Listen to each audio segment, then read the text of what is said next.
iyadoo maalinnimadii shalay uu dagaal ku dhex maray deegaanka Dhume ee gobolka Sool beelo walaal ah oo deegaankaasi wada dega ayaa waxay soo tiraya baaqiyo nabadeed oo kala duwan kuwaasi oo loo jeedinayo beelahaasi maayirka degmada Laascaanood Cabdicasiis Xuseen Maxamed oo la hadlay telefishinka Somali News ayaa tacsiin marka u horeysa u diray eheladii iyo qaraabadii ay ka geeriyoodeen dadkii shalay ku dhintay dagaalkaasi sidoo kale wuxuu maayir ku baaqay in la joojiyo colaadaasi lagana qayb qaato sidii wax looga qaban lahaa beelaha walaalaha ee dirtu halkaasi ku dhex martay.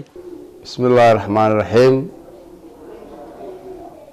waxaan halkan tacsi uga dirayaa dhammaan dadkii ku dhaawacmay ama dadkii ku dhintay shaqaaqadii ka dhacday maalintii shalayto deegaanka Dhumay.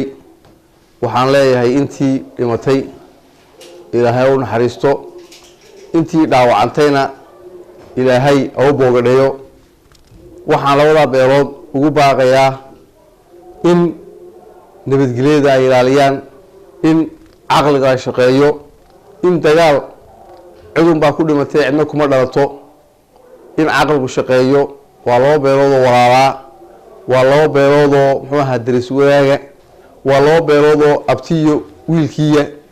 marka waxaan leeyahay fidun baa soo kala dhex gashay. inta xumaanta wadana waxaan leeyahay war ilaahay ka baqa. waxaa lagu jiraa bishii khayrka qabtay. waxaan leeyahay dadkaas ku diraysaa iska daaya, nin walba nabadgelyada bartaada kaga shaqee. waxa dhib ugu fulan intii shalaytoona gaadhay. waxaan baaq dheer ugu dirayaa labada beelood ee walaalaha inay dagaalka joojiyaan, inay xabadda joojiyaan, in wada hadal la isugu yimaado, in caqligu shaqeeyo. marka koowaad xabadda la joojiyo, marka labaadna la wada hadlo. baaqaasaan u dirayaa dadweynaha magaalada Laascaanood ku nool. waxaan leeyahay oo dadweynuhu nabadgelyada saa ilaa shalay noogala shaqeyseen, noogala shaqeeya. nabadgelyada nin walba waa u dan.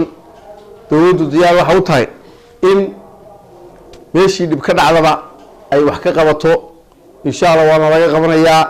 marka waxaan baaq dadweynaha ugu dirayaa bar nabadgelyada inay ilaashano, amni iyo iimaan baa la yiri. aad iyo aad baad mahadsantihiin. مختار عبد الجامع ورقة تلفزيون عالمي Somali News Laascaanood.